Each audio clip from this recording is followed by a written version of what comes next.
Greetings to everyone. Our previous video on why I became an anesthesiologist was a huge hit.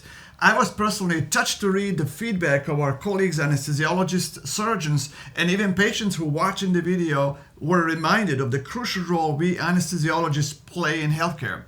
We indeed are like a pack of wolves, if you will. We are ready for any crisis. We are skilled and cool-headed when the crisis hits the fan.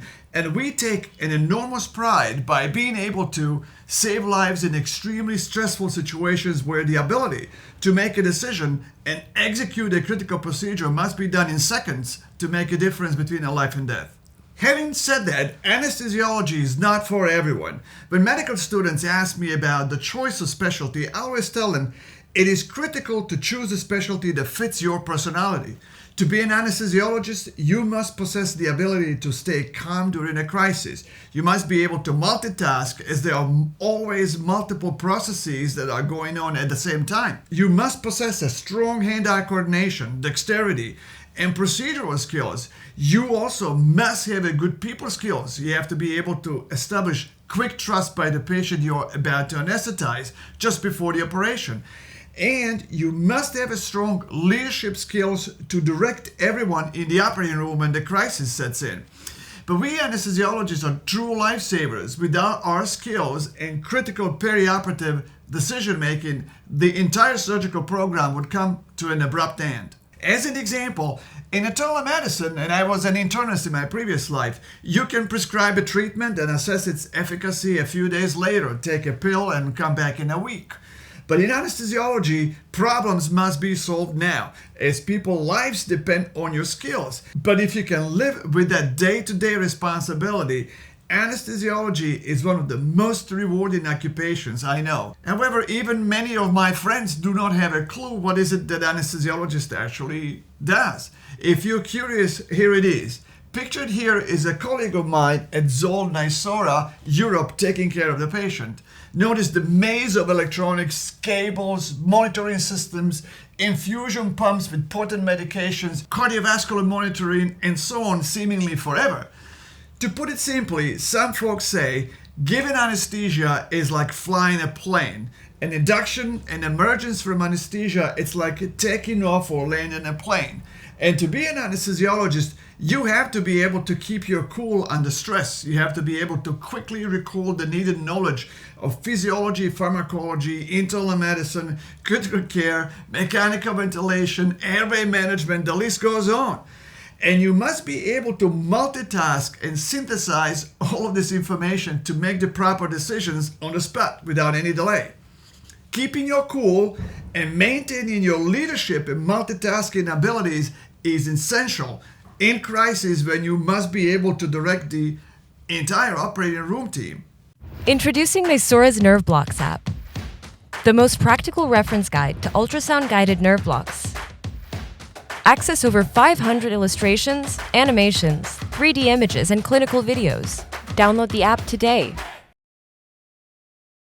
When I was a resident in anesthesiology, one of my mentors in New York City, Dr. Ennio Galozzi, would say, "Admir, a good surgeon deserves a good anesthesiologist, but a bad surgeon needs one. To be a competent anesthesiologist, knowledge alone is not enough. You must be skilled with your hands and able to perform invasive procedures, particularly under stress and in critical situations where your ability to establish an airway or gain access to the circulation is a matter of life and death on the operating room table." When medical students ask me whether I would recommend they become anesthesiologists, I tell them that depends on your manual dexterity and whether you can stay cool and focused under multitasking stress. And depending on the answer, anesthesiology can be a dream job that keeps you on your toes every day of your work, a passion, or a complete nightmare teeming loaded with stress. And I was lucky to have always had a pretty high level of manual dexterity. My dad was a tool maker and I spent a lot of time as a kid in his shop surrounded by tools. For me, the procedures such as IV line, arterial lines, central lines, epidural anesthesia or nerve blocks have always felt second nature. But if you happen to lack manual dexterity and manual skills, anesthesiology can certainly be extremely stressful, regardless of your breadth of knowledge. You can simply never foresee what challenges the next case may bring. Try to picture yourself in an environment such as the one in the picture, where every decision you make and every button you touch has an effect on another human being who's put his or her life into your hands and is now 100% dependent on the decision that you make. And if you consider becoming an anesthesiologist, you also should know that you will not be much in the spotlight. Surgeons usually get the most, I would say, deserved credit, as their care and the surgical interventions are what the patients go to the hospital for. Patients don't come to the hospital to receive anesthesia, so you have to be able to live in the shadows of medical care. It is similar to the American documentary film, which I love. It's titled Standing in the Shadows of Motown. The film tells a moving story of the Funk Brothers, the incredibly, amazingly creative and skilled studio musicians, without who the incredible repertoire of the Motown hits by Michael Jackson, Stevie Wonder, Marvin Gaye, Smokey Robinson, Diana Ross, among many others, may have never happened. But for that amazing music to happen, you have to have the leadership and incredibly tight rhythm section with positive energy. It is the same thing that we do in the operating room. In different places I worked as an anesthesiologist, I quickly made an excellent working relationship with all surgeons from the very start by introducing myself candidly.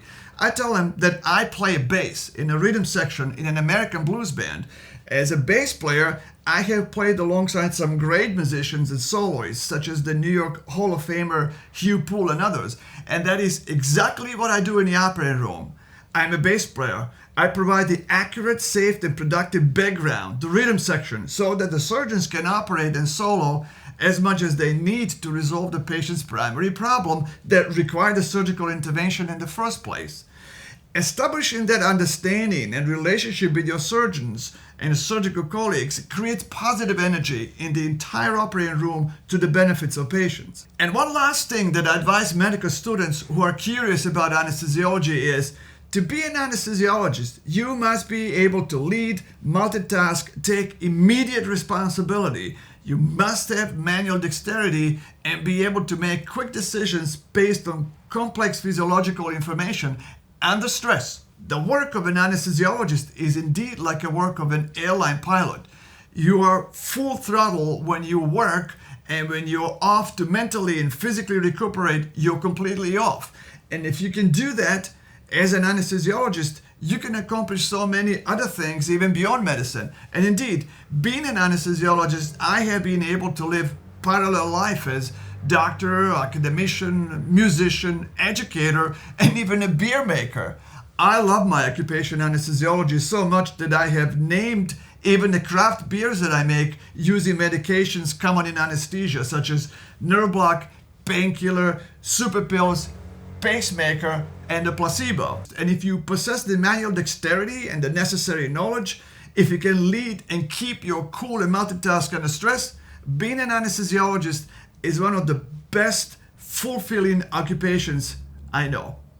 I hope this video will help you make a decision whether anesthesiology is for you as an occupation. And I would love to hear from you what you would suggest to the medical students with regards to choosing anesthesiology as a specialty. And if you like our videos, make sure you subscribe and never miss the future ones.